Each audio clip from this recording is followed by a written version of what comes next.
1992 was the original, but for many, 2018 marked a renewed year of the woman, with women making history in elected office and beyond.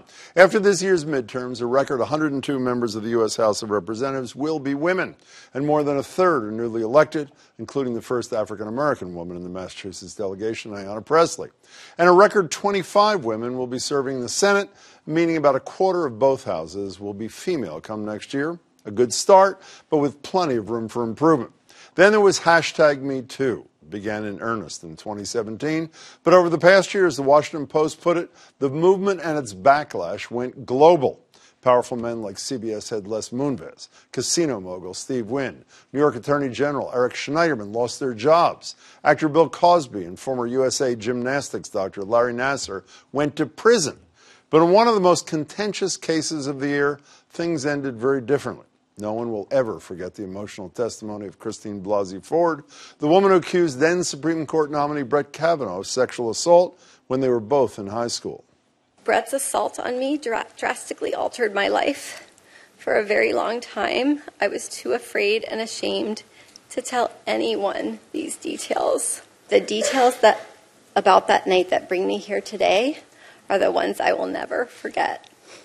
They have been seared into my memory and have haunted me episodically as an adult. But in the end, a majority of the Senate decided there was enough doubt about her story, or simply didn't care whether it was true or not, and pushed forward Kavanaugh's nomination. He now holds one of the most powerful jobs in the country. It's a lifetime appointment. Joining me are Jennifer Braceras, Senior Fellow with the Independent Women's Forum. Hey there, Jennifer. Hi.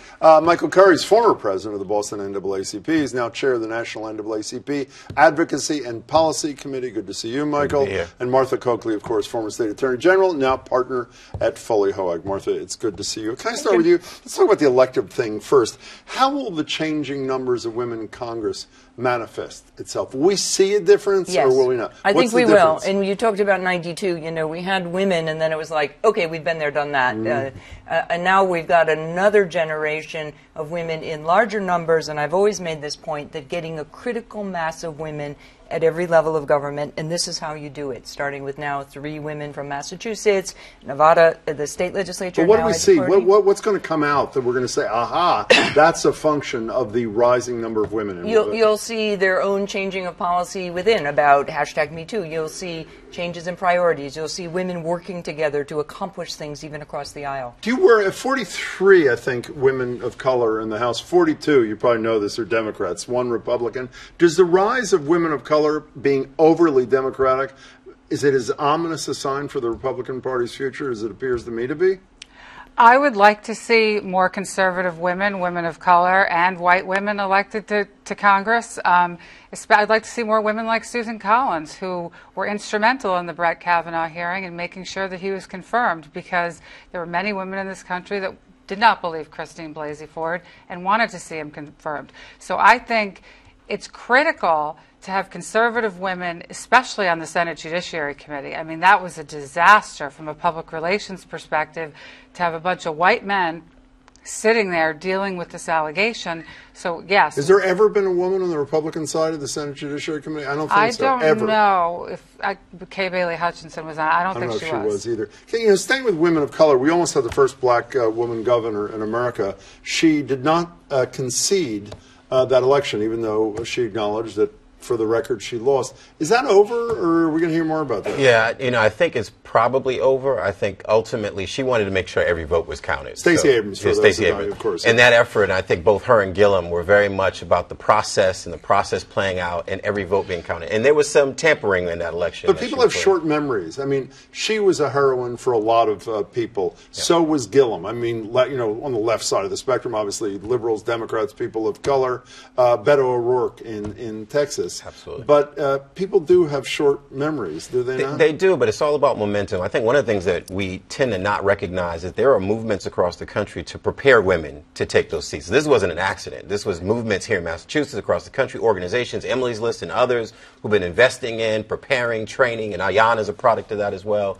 And then there's groups that are preparing people of color. We got to recognize that this is not an accident. It's I say chess, not checkers. And even on the conservative Republican side, it has to be intentional, and we're not there yet. Can we talk about Me Too for a couple of minutes? Yeah, I have such mixed feelings, not about the movement, but about the outcome. You know, people are celebrating Les Moonves didn't get his $120 million severance package at CBS. My response to that is, oh, he has to exist on the $69 million he made in the last year. And he's not going to jail. And most importantly, he is not going to jail. Garrison Keillor from Prairie Home Companion is back performing in the last couple of days.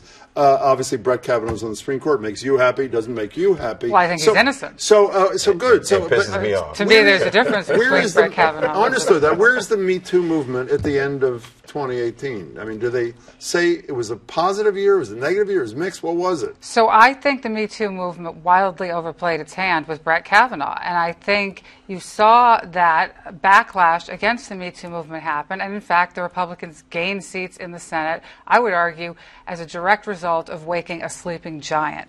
So I think that they overplayed their hand, and I'm sorry they did so, because there are a lot of bad apples. I think that time will show that long-term this is a sustainable movement, that yes, there will be people like Kavanaugh where you can disagree. I think actually in the long run it's probably good for women. But we'll see that so many young women woke up to the fact that listening to Christine Blasey Ford and people didn't believe her where they did not expect that, they were shocked. And I know that from talking to women that age. So was it a positive, a successful? I mean, the thing that drives me nuts, and you and I have had this discussion about a lot of things through the years, if you take away Larry Nassar and Bill Cosby, who deserved to be in jail, not only none of these people going to jail, none of them are going to be prosecuted because of statutes of limitations. Right. Harvey Weinstein may end up getting cleared.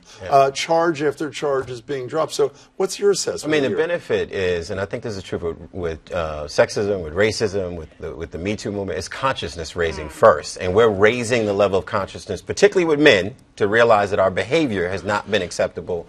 And then, you know, hopefully policies change, cultures change. So I think this is long-term. And you want fairness, right? You don't want people accused unfairly. Absolutely. And we don't have perfect systems in colleges yet, but we've made some big strides on that. Very quickly, do you think Brett Kavanaugh surprised people by not joining three conservatives to hear a case that would have challenged funding for, look at the smile on your face, on Planned Parenthood? Was that on the merits, or was that for him to show I'm not what you said I was in those hearings? I'm smiling because I knew what your question was going to be. And my answer is it's hard to tell, and we won't ever know. What do you think? I think he's very conscious of what he does, at least in the short run. I don't think it's hard to tell. I think that this is who Brett Kavanaugh is, and I think that that is why all the hyperbole about how women were going to die in back alleys if we confirmed this man are just proven to be false. I didn't hear that. I just heard that he was egregious sexual misconduct in his past. No, but before the sexual misconduct allegation... Oh, on the abortion, you're saying Roe v. Wade. Exactly. Because he's conservative.